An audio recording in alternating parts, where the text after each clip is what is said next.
Eu quero chamar a sua atenção para o livro de Daniel.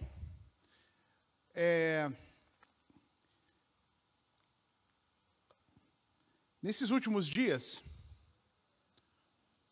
nós temos vivido um tempo estranho, eu diria bastante estranho, no nosso meio evangélico, no nosso meio de igreja, e por que não dizer, inclusive, dentro das nossas famílias, dentro das nossas casas.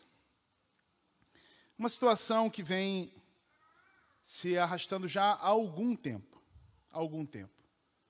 Temos vivido um tempo de polarização política no nosso país, e não só no nosso país, no mundo como um todo. O mundo tem sido alcançado por isso. E a gente também, dentro da igreja, tem sentido isso.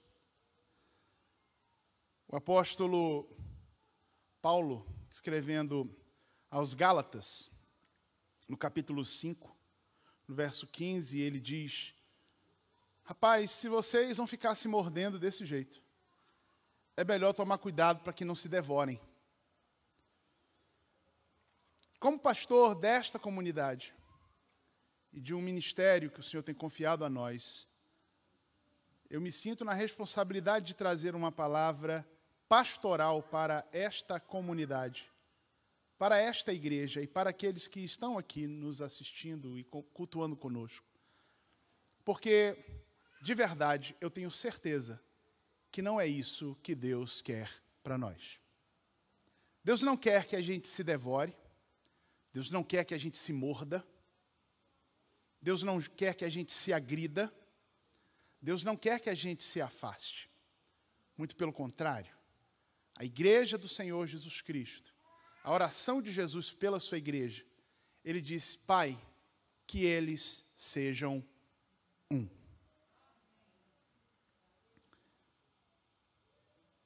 Pensando nisso, o Espírito colocou uma palavra no meu coração no livro do profeta Daniel. E eu fico muito alegre de estar aqui hoje acompanhado, aqui no salão de alguns irmãos que cooperam juntos aqui na Conversa da Escritura, que acontece todas as terças-feiras. A Conversa da Escritura tem sido um tempo muito importante para nós como igreja, porque a gente tem tido um aprendizado fantástico sobre a Bíblia aqui nesses dias.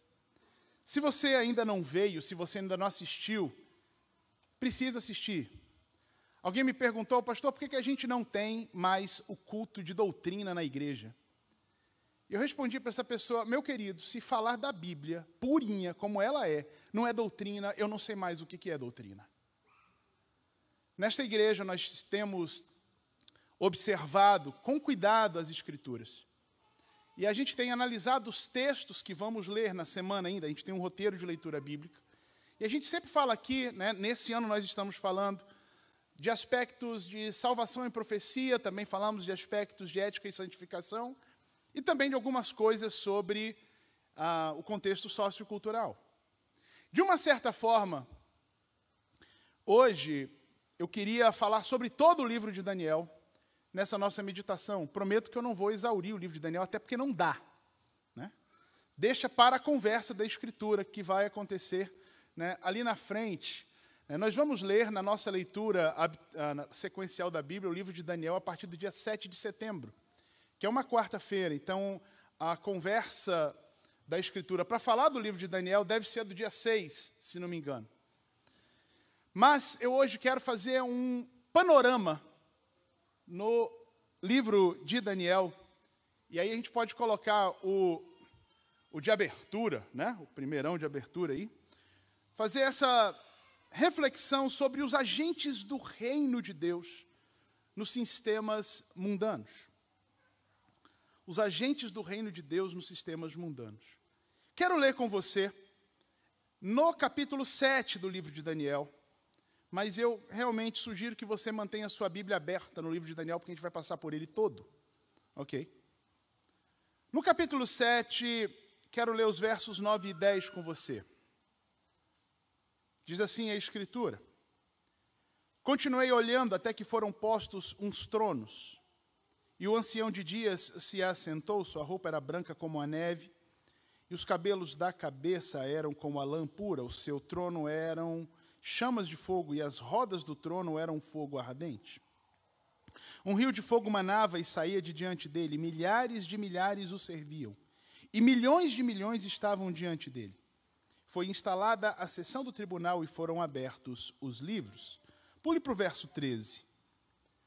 Eu estava olhando nas minhas visões da noite, e eis que vinha com as nuvens dos céus, alguém como um filho do homem.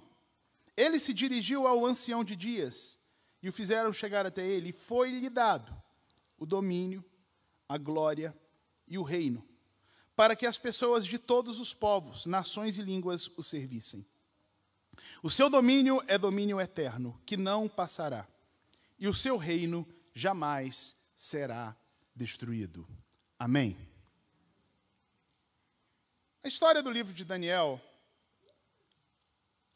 tem a ver com a história do povo de Deus no que a gente conhece na história como reino dividido.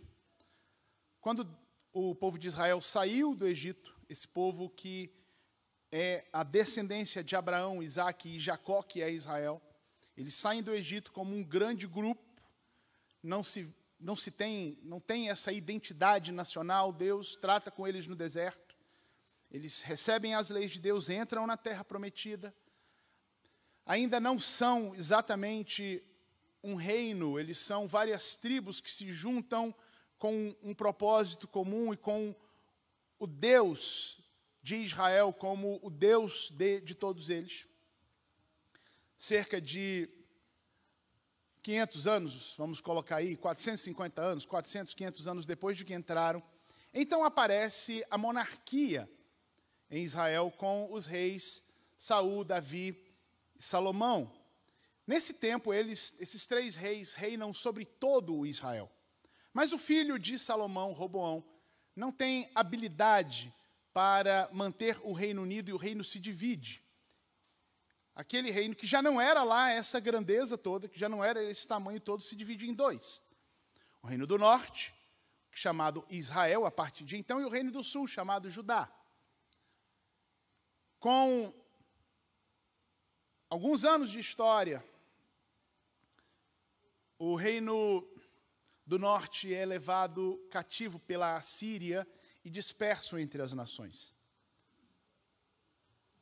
Mais 100 e poucos anos, 110 anos, o reino de Judá também é levado cativo pelo novo império da época, que se era o Império Babilônico. Só que os judeus, esse povo que estava em Judá, é levado como um todo, vamos dizer assim, O povo não é disperso, eles são mantidos juntos e vão para a Babilônia. E nesse contexto está o livro de Daniel. Daniel é um dos cativos que são levados para a Babilônia na primeira das investidas que o império traz contra a cidade de Jerusalém. No capítulo 1, você vai perceber que Daniel, então, é levado da corte de Jerusalém direto para a Babilônia, e lá ele é treinado, é trazido para ser treinado na corte de Nabucodonosor. A gente já pode colocar o primeiro. Isso, já põe o primeiro aí para nós, capítulo 1. E na corte de Nabucodonosor, a postura desse jovem, junto com alguns amigos seus, ela é diferente dos demais. E o que a gente percebe no capítulo 1 de Daniel é que o mundo dos homens e o mundo dos poderosos do mundo dos homens, ele tem a sua dinâmica.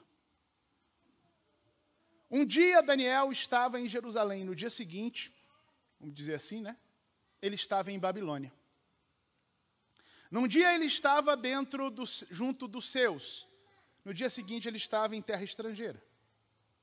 Num dia ele estava na corte daqueles que, da sua parentela, por assim dizer. No dia seguinte, ele estava no serviço público numa outra terra. O mundo dos homens e os seus poderosos têm a sua dinâmica. Nós podemos ser chamados para participar dessa vida. Sim, podemos ser chamados. Seja como funcionário público, seja como profissional liberal, seja como agente de segurança, seja como alguém envolvido na esfera das decisões, seja nos parlamentos, seja nos ministérios, seja nas secretarias. Nós podemos ser chamados a participar dessa vida, a gente vai descobrir isso no capítulo 1. Agora, os servos de Deus são ensinados a não misturar o serviço à sociedade com os manjares do rei. Uma coisa é servir à sociedade, outra coisa é se misturar com o sistema. Com o que nós podemos contribuir, nós devemos contribuir, nós contribuiremos. Mas nós, os servos de Deus, não podemos ofender a santidade de Deus com o envolvimento e práticas que nós já sabemos afrontam a Deus. É bonito ver aqui em Daniel que ele é citado, ou ele se cita como um dos cativos de Judá. E durante toda a sua história, que o livro de Daniel ele é dividido em duas partes principais, vamos dizer assim, uma parte bem histórica e uma parte bem profética, que narra as profecias. A metade do livro é para narrar a história. Capítulo 1 ao capítulo 6, depois do 7 ao 12, ele trata de algumas profecias. E do capítulo 1 ao capítulo 6, que se trata daquilo que é história, Daniel é chamado ou identificado como um daqueles cativos de Judá. Toda vez que Daniel é citado, ele é citado como um cativo de Judá, ou transportado de Judá. E não importa se o rei é o Nabucodonosor, o Belsazar, o Ciro ou o Dario, qualquer um. Toda vez que se refere a Daniel, Daniel é um cativo ou um transportado de Judá. Como quem está querendo dizer, eu sou forasteiro, eu sou participante, ou eu estou entre os cativos de Judá. Eu sirvo à sociedade, mas eu não faço parte do sistema. Eu sirvo à sociedade. E Daniel é primeiro-ministro, Daniel é gente grande dentro do reino. Mas ninguém consegue dizer, o cara se tornou babilônico. É bonito ver no capítulo 6, quando já é o Império Medo-Persa, quando o rei dá o edito que não se pode orar para nenhum outro Deus, e Daniel quebra a regra. O pessoal que chega e é o Império Medo-Persa, presta atenção. Daniel tinha vivido no Império Babilônico, mas os persas chegam diante do rei e dizem o seguinte, tem um camarada no teu reino, e ele é dos transportados de Judá. Eles não conseguem dizer nem assim, ele é da cultura babilônica. É outro tempo, é outro governo, mas Daniel não se mistura ao sistema.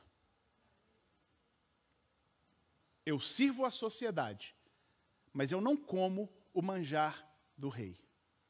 Eu sirvo à sociedade, mas eu não me misturo com o sistema. Capítulo 2, nós temos um momento que talvez seja o centro, né, porque a história do capítulo 2 ela vai se repetir várias vezes ao longo do livro. Né, a gente vai ver essa história meio que sendo repetida. O capítulo 2 é quando Nabucodonosor, o rei, ele tem um sonho. E é um sonho muito estranho, tão estranho que ele pede que o pessoal conte o sonho e interprete para ele. Depois você leia em casa, tá certo, Daniel? Não vou contar a história toda, senão não vai dar tempo. Ele sonha com essa estátua que tem cabeça de ouro, aquela aqui do lado, né? O peito é de prata, a cintura é de bronze, as pernas e os pés de ferro misturado com barro. E de repente ele está vendo essa estátua aí, uma pedra é cortada, derruba essa estátua, esmigalha a estátua, sopra a poeira da estátua e essa pedra se torna uma grande montanha. E a gente vai ver que Daniel vai dizer para ele assim: "Rei, essa estátua é o seguinte, a cabeça é você, é o império babilônico. Virão outros impérios depois de você, mas o grande Deus, ele vai realmente colocar o reino dele para valer e todos os reinos anteriores serão destruídos." No capítulo 2, a gente vê que os poderosos do mundo dos homens, eles têm as suas megalomanias e as distorções acerca de si mesmo. O sistema desse mundo, ele é corrompido, assim como os seus representantes. O sistema, ele é corrompido. Os representantes do sistema são corrompidos. E Deus faz questão de mostrar que, apesar da corrupção, apesar do pecado que reina, Ele é que controla a história. Por mais que alguém pense que tem nas suas mãos o sistema que controla, que pode ficar quantos anos quiser, que o seu império vai ser, né? Não vai, porque Deus tem o controle da história, Ele tem um tempo determinado para tudo isso. Deus está conduzindo um projeto de restauração de todas as coisas, e o projeto de Deus será concretizado, pode acreditar nisso. O curioso, e aqui é onde eu acho que eu vou gastar um pouquinho mais de tempo nessa nossa conversa. Eu já falei sobre isso à igreja e eu falo de novo. É que nessa visão do capítulo 2, a pedra é cortada, e isso está bem anotado, sem auxílio de mãos humanas. O que eu disse? Ela foi cortada como? Sem auxílio de mãos humanas. Os sistemas humanos, quando a pedra bate na estátua e a esmigalha, os sistemas humanos viraram pó e, de novo, sem auxílio de mãos humanas. Aquela pedra se torna uma grande montanha que cresce e enche toda a terra, sem auxílio de mãos humanas. Os agentes do reino de Deus, e segura no banco, os agentes do reino de Deus não foram chamados para mudar o sistema, porque o sistema será exterminado. Se o sistema pudesse ser mudado, Deus o mudaria, mas ele não pode ser mudado. Os sistemas humanos serão exterminados, vão virar pó. E é o que diz a palavra. Infelizmente, existe um entendimento, e ele tem aí os seus quase 50 anos. Uma teologia que, eu vou dizer aqui hoje, ela minimamente não é bíblica. De que a igreja deve dominar os setores da sociedade. Que existem montes e montanhas a serem conquistados pela igreja. Que a igreja deve influenciar e dominar esses setores. Vou dizer de novo. Para dizer o mínimo, isso não é bíblico. E essa tem sido a origem de todos esses conflitos que nós temos vivido como igreja, no Brasil e no mundo. Porque a gente mudou a finalidade da igreja. A gente começou a achar que nós temos que dominar nações. E a Bíblia não fala isso. Nós cantamos hoje aqui. Foi a primeira canção que cantamos. Um pendão real vos entregou o rei. A vós, soldados seus. E qual é o pendão real? Jesus disse: vão e façam discípulos em todas as nações. Batizem esses discípulos em nome do Pai, do Filho e do Espírito Santo. Ensinem esses discípulos a guardar todas as coisas que eu vos tenho mandado. E eu estou com vocês todos os dias até a consumação dos séculos. Esse é o pendão, essa é a bandeira. Nós não fomos chamados para mudar nações, nós fomos chamados para mudar corações. Nós não fomos chamados para fazer uma mudança de fora para dentro. Nós fomos chamados para produzir uma mudança de dentro para fora. Nós não fomos chamados para dominar nada. Nós fomos chamados para ensinar pessoas a entregarem corações a Cristo. E quanto mais a gente quer dominar, a gente se degladia. Quanto mais a gente quer dominar, mais a gente abraça ideologias. Quanto mais a gente quer dominar, mais a gente fere. E a Bíblia não diz isso para a gente.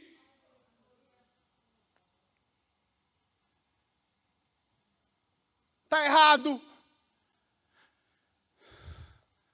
A pedra é cortada sem mãos humanas. Os sistemas serão esmiuçados sem mãos humanas. O reino de Deus será estabelecido sem auxílio de mãos humanas. Deus não precisa que a igreja domine nada.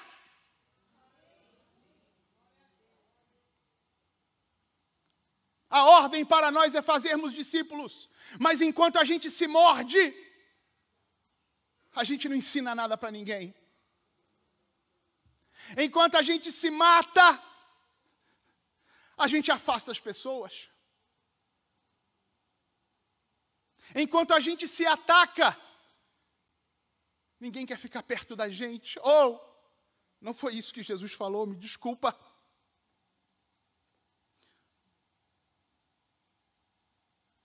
Corações convertidos ao rei e ao reino, um a um, um por um.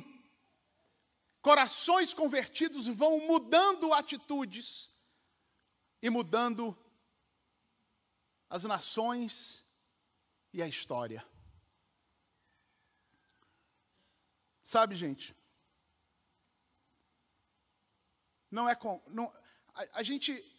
A gente está entendendo tudo errado.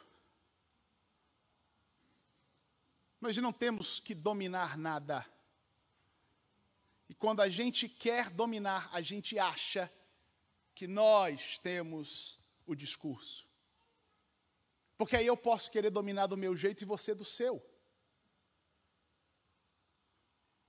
A gente acha que ideologia A tem razão e que a B está errada. Mas quem é da B acha que ele tem razão e que a A está errada. Não fomos chamados para isso. E eu fico muito à vontade para dizer isso que eu vou dizer, que eu estou dizendo hoje. Porque tem gente que diz, o pastor Daniel, o pessoal que é de direita gosta de dizer o pastor Daniel é da esquerda.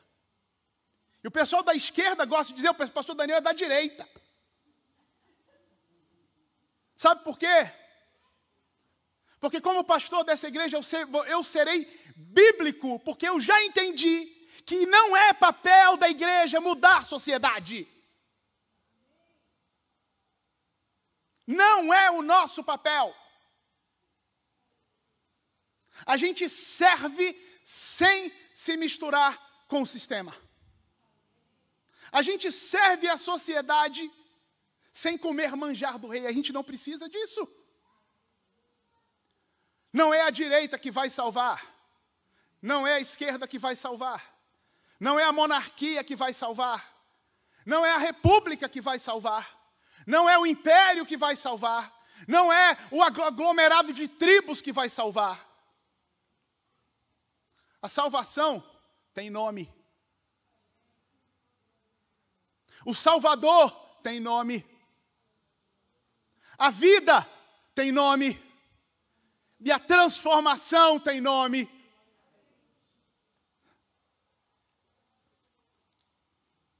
No capítulo 2, a gente vai perceber uma coisa muito estranha no final. Que Nabucodonosor vê isso tudo e ele vai dizer que Deus é o Deus dos deuses. Nos versos 46 e 47. Ele proclama: Deus é o Deus dos deuses. Nabucodonosor oferece uma oferta a Deus. Dá o dízimo para Praxedes. Mais que o dízimo.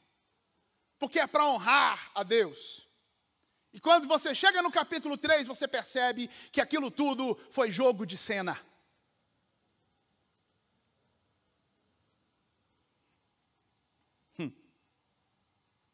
Afirmar que Deus é Deus, oferecer oferta a Deus, honrar os agentes de Deus, não torna ninguém servo de Deus. Vamos para o capítulo 3.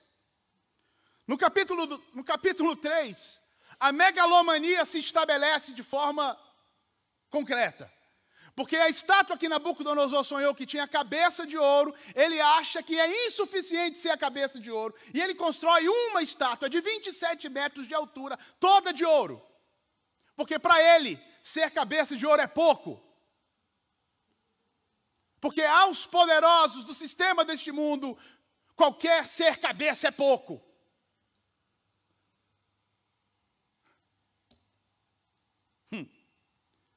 Sabe?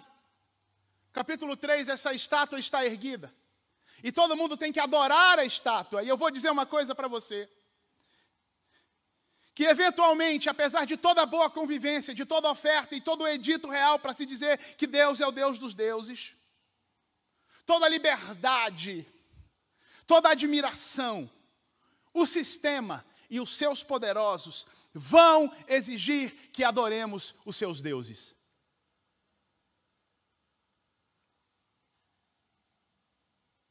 Pode escrever isso aí. Todo sistema eventualmente vai exigir que nós adoremos os seus deuses. Porque o sistema é do mundo e o mundo jaz no maligno. Não existe sistema cristão, porque o mundo jaz no maligno. Vem aí o sistema completamente divino. Mas até lá, a gente vai enfrentar um sistema mundano. E qual que é o nosso papel nisso? O que Ananias, Misael e Azarias fazem diante da ordem de se dobrar na frente da estátua? Ananias, Misael e Azarias não se juntam aos demais judeus no conselho de finanças para barrar a construção da estátua de ouro. Presta atenção e olha na Bíblia. Vê se está aí alguém brigando para que a estátua não seja construída. Vê se tem alguém aí protestando pela estátua. O sistema vai produzir os seus deuses e exigir a nossa adoração. A nossa briga não é essa. A briga dos servos de Deus não é lutar para mudar o sistema, mas a nossa briga é testificar através da não conformação com o sistema. É resistir ao sistema. É na hora que a beleza toda acontece, e toca a flauta, e toca a cítara, e toca a harpa, e toca a música, e toca o que for, e o cenário é fantástico, a gente permanece de pé e não se dobra. Isso tem um preço. Porque todo mundo vai vir para dizer: você não botou para dentro? Não era o servo de Deus? Ele não era tão bom? Olha aí, ele não se conforma. E o nosso negócio é realmente não nos conformarmos. Aliás, é o que Paulo vai dizer, escrevendo aos Romanos, capítulo 12, não tomem a forma deste mundo, mas transformem-se pela renovação do entendimento. Assim vão experimentar qual é a boa, perfeita e agradável vontade de Deus. A gente testifica através da não conformação que o Deus da história é o único ser digno de adoração, de honra e de glória e de louvor. Capítulo 4. Capítulo 4. Deus trata com Nabucodonosor, o arrogante. Ele tem mais uma vez um sonho que se cumpre. O sonho é que essa grande árvore é cortada, derrubada, amarrada o seu tronco. E o negócio é o seguinte: o Nabucodonosor enlouquece e vai virar um animal. Deus trata a arrogância do sistema e de seus poderosos do jeito dele. Quem trata é Deus. Mas qual é o objetivo de Deus nessa história toda? É ser glorificado. Não é simplesmente, Deus não é sádico, promover, né? Deus não quer simplesmente promover a dor de alguém. Deus quer ser glorificado. E se você olhar, 1, 2, 3, 4 vezes no capítulo 4, Deus deixa isso claro, olha aí. O verso 17, 4:17. Essa sentença é por decreto dos vigilantes, essa ordem é por mandado dos santos, para que os que vivem saibam que o Altíssimo tem domínio sobre o reino dos homens. Ele dá esse reino a quem quer e põe sobre ele até o mais humilde dos homens. No verso 25, isso vai estar repetido, Daniel falando para ele: o Senhor será expulso do meio das pessoas, e a sua morada será com os animais selvagens, o Senhor comerá capim como os bois, e será molhado pelo orvalho do céu, e passarão 7 tempos, até que o Senhor, ó rei, reconheça que o Altíssimo tem domínio sobre os reinos do mundo, e os dá a quem ele quer. Vai para o verso 34 e 35, mas ao fim daqueles dias, eu, Nabucodonosor, levantei os olhos aos céus, recuperei então o entendimento, então eu bendisse o Altíssimo e o louvei e o glorifiquei, aquele que vive para sempre. E no final, lá no verso 37, ele vai dizer: agora eu, Nabucodonosor, louvo e engrandeço e glorifico o Rei dos céus, porque todas as suas obras são verdadeiras e os seus caminhos são justos. Ele tem poder para humilhar os orgulhosos. Quem trata com os orgulhosos deste mundo é Deus, não é a igreja. A gente não tem que ficar se mobilizando para humilhar ninguém. Escuta o que eu estou dizendo. A igreja não tem o papel de se mobilizar para humilhar ninguém. Existe um Deus no céu que estabelece os reis e que os tira de lá no tempo dele, do jeito dele e sempre para a glória dele.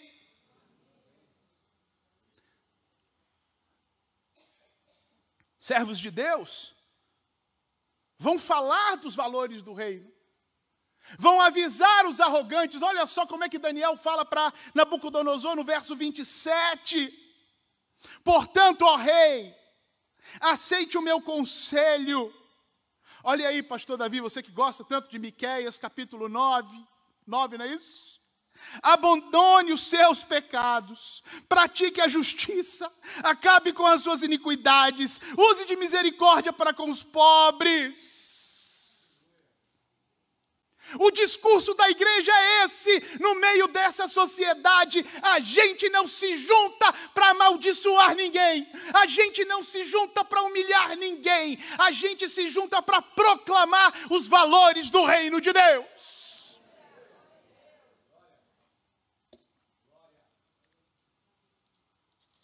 Capítulo 5. Haverá momentos, queridos, pode escrever isso nas tábuas do seu coração, porque não foi uma vez só que aconteceu na história, e nunca vai deixar de acontecer até que o reino seja estabelecido, aquele da pedra que vai se impor sobre toda a terra. Haverá momentos em que o sistema mundano e os seus poderosos abertamente afrontarão as coisas santas. Haverá esse momento, sim. Aqui é o rei Belsazar que, sabendo o que era, com o que ele estava mexendo, foi lá e botou a mão. em sua soberba e sua prepotência. E aí, de novo, a gente precisa entender que Deus está observando. E quem vai trazer julgamento é Deus. Nós, os agentes, podemos até estar vivendo, como era o caso de Daniel, um certo banimento, um ostracismo, um esquecimento. Mas na hora que somos chamados, a gente precisa honrar o nome do Senhor nosso Deus. Sem medo. Mene, mene, tekel, parsim. A você foi dado o reino, mas você foi para a balança e foi achado em falta. Fala isso para quem está morrendo de medo do que quer que seja que vai acontecer. Você foi achado em falta e não tem mais saída para você. O seu reino será dado aos medos e os persas. Sem medo. E sem querer ser comprado. Porque Belsazar oferece túnica vermelha, joias, posição. E Daniel tem a coragem de dizer, eu não quero nada porque eu vou ler o que está ali. Eu vou ler o que está ali. Você me chamou para ler, eu vou ler. Não tenho medo de ler. Porque o julgamento de Deus virá. E nós precisamos dizer isso para esse mundo e para os poderosos deste mundo. O julgamento de Deus está chegando aí. Capítulo 6. O mundo dos homens tem os seus diferentes momentos, sistemas e poderosos. O capítulo 6 começa dizendo que Dario decidiu constituir. Quem é Dario? É o novo imperador. Ele não é um imperador babilônico, ele é medo-persa. Sabe, os medo-persas assumiram, mas o pecado continua lá. São diferentes momentos, diferentes sistemas e diferentes poderosos, mas o pecado sempre estará presente e se mostrará através da corrupção, da arrogância, da prepotência, do engano, da violência e das suas muitas outras características. Não é porque um sistema é mudado que o pecado desaparece. E os muitos sistemas humanos sempre afrontarão o Deus do céu. Por que Daniel foi parar na cova dos leões? O capítulo 6 é Daniel na cova dos leões. Por que Daniel foi para lá? O que aconteceu? É que o rei, quem condenou Daniel à morte? O rei. Teve um esquemão, teve sim, mas quem condenou Daniel à morte? O decreto do rei. Porque o rei assinou o decreto dizendo, durante 3 dias ninguém ora a ninguém. Ninguém ora a nenhum Deus. Todo mundo que for pedir alguma coisa tem que pedir para mim, porque eu sou o cara. A arrogância está presente. A prepotência está presente. A violência está presente, porque aqueles camaradas que estão com inveja de Daniel armam os sistemas, armam as ciladas, igualzinho acontecia em Nabucodonosor. O sistema pode mudar, pessoas podem mudar, mas o pecado sempre vai estar lá. E a gente não pode se assustar com isso, porque essa é a verdade. Em toda a estátua, seja a cabeça de ouro, o peito de prata, a cintura de bronze e as pernas de ferro misturado com barro, no meio daquilo tudo, da ponta da cabeça à planta dos pés, o pecado estará presente. E a igreja não muda isso. Não é papel da igreja tirar o pecado do sistema. Essa teologia é falsa. Essa teologia não é bíblica. Essa teologia promove a distorção daquilo que é o papel da igreja. E por quase 50 anos, a gente está se permitindo viver nessa conversa. E essa conversa está nos afastando como igreja universal cada vez mais do nosso propósito.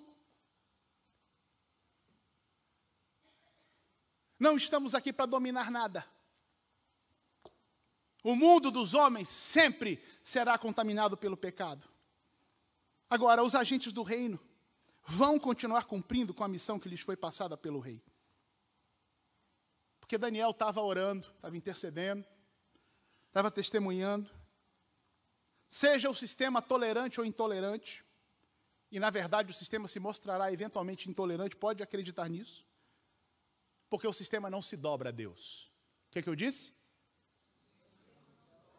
O sistema não se dobra a Deus. O que se dobra a Deus são corações de pessoas que se convertem a Ele.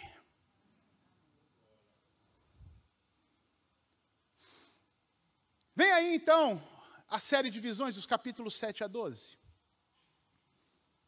E aí nós temos esse personagem central, sobre o qual nós lemos aqui no capítulo 7. Deus está assentado num trono que é de chamas de fogo, as rodas do trono, fogo ardente.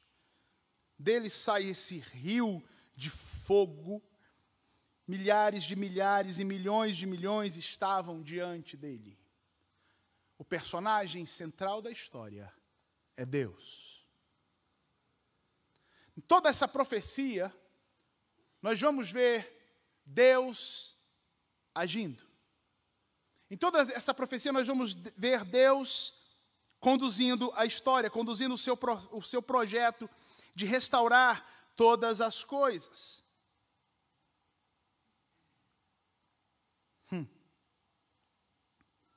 E a gente vai ver no final de tudo, Deus Pai, Jesus, a igreja, vitoriosos no fim de tudo.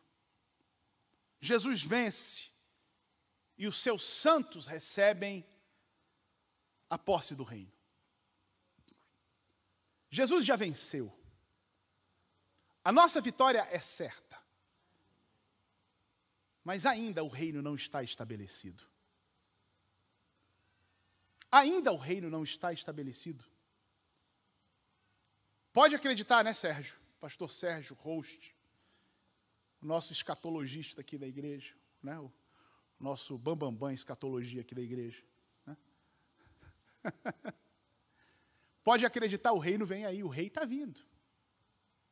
O rei está vindo e ele vai reinar, ele vai governar, ele vai se impor e é com ele. E eu vou estar lá do lado dele. E você vai estar lá do lado dele. E nós vamos governar com ele. E nós vamos servi-lo eternamente pelos séculos dos séculos. Mas enquanto isso não acontece. Põe aí, Natan, o último slide. Enquanto isso não acontece, a gente precisa continuar servindo a sociedade com o melhor que podemos, sem nos ocuparmos com as datas e nem nos corrompermos no processo. Capítulo 8, verso 27, no meio dessas visões todas, tem um verso tão interessante. Ele diz assim: eu, Daniel, enfraqueci e fiquei doente durante vários dias. Depois, eu me levantei, tratei dos negócios do rei.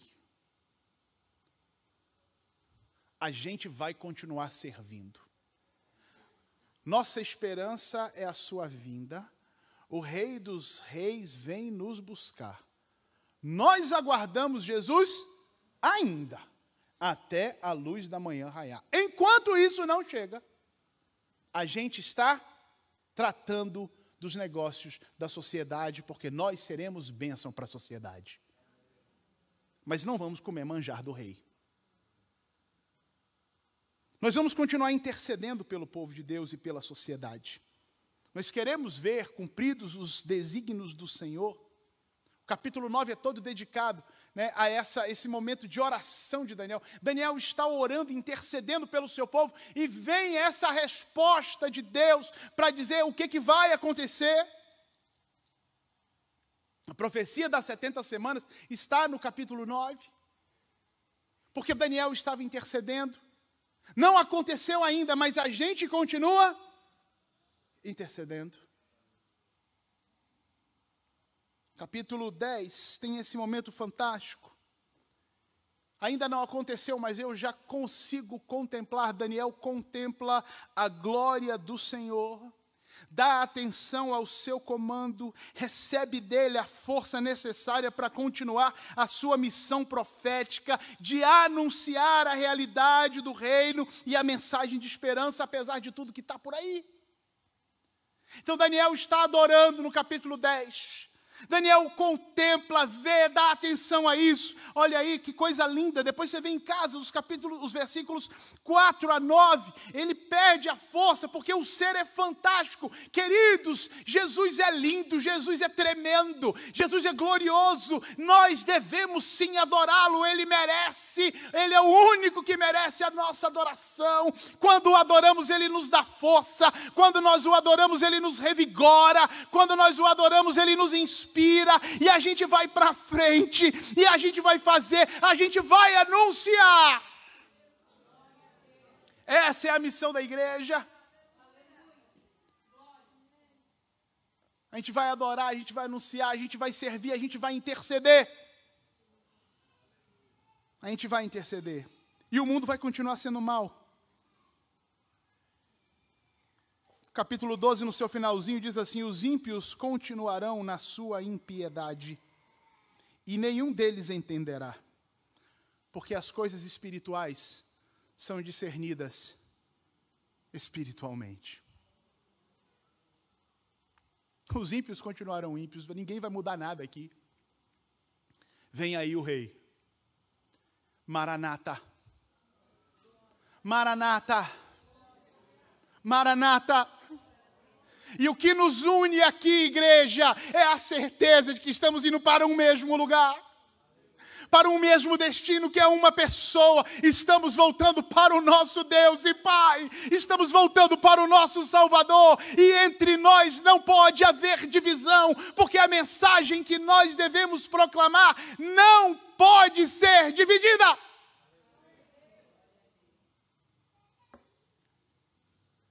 Sai dessa. A direita não vai mudar o mundo. A esquerda não vai mudar o mundo. A monarquia não vai mudar o mundo. Os impérios não vão mudar o mundo. A república não vai mudar o mundo. Quem vai mudar o mundo? O Rei dos Reis e Senhor dos Senhores. Põe sol aí, Marcinho, por favor. Levantai, ó portas, as vossas cabeças, levantai-vos, ó entradas eternas, e entrará o Rei da Glória. Quem é esse Rei da Glória? O Senhor forte e poderoso, o Senhor poderoso na guerra. Levantai, ó portas, as vossas cabeças, e entrará o Rei da Glória. Quem é esse Rei da Glória? O Senhor dos exércitos. Ele é o Rei da Glória. Ele é a pedra, ele é a rocha.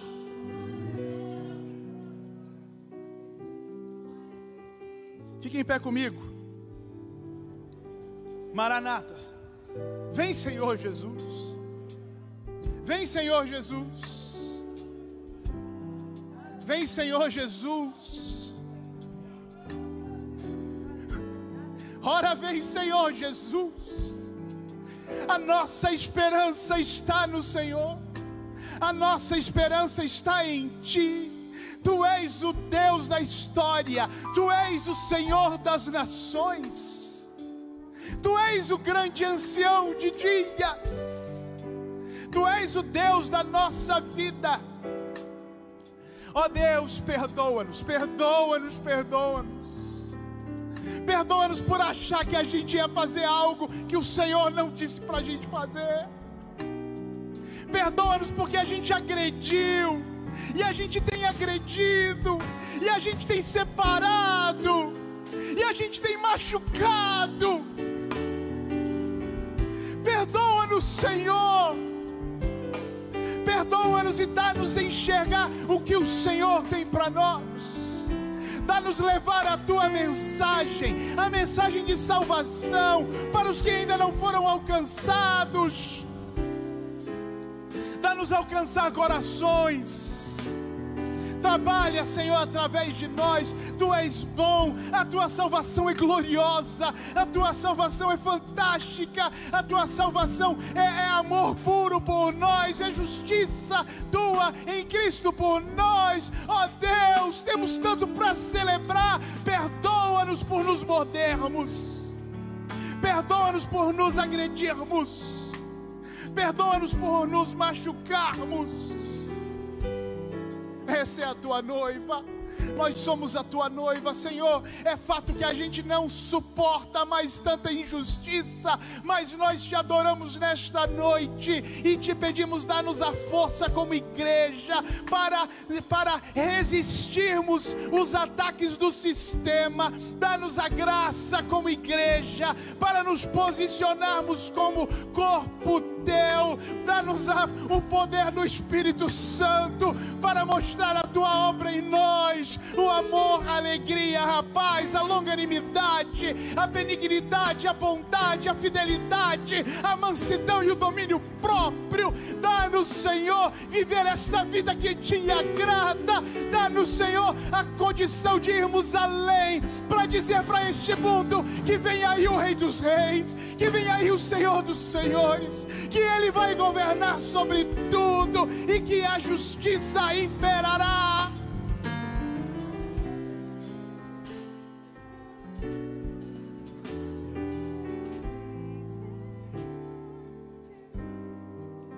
Tu és bom em todo o tempo. Estamos diante de Ti. Tu és o Deus da nossa vida. Tu és o Deus da nossa vida. Leva-nos, Senhor, a estar mais próximos de Ti e amar a Tua vinda. Nós amamos a Tua vinda. Nós amamos a Tua vinda.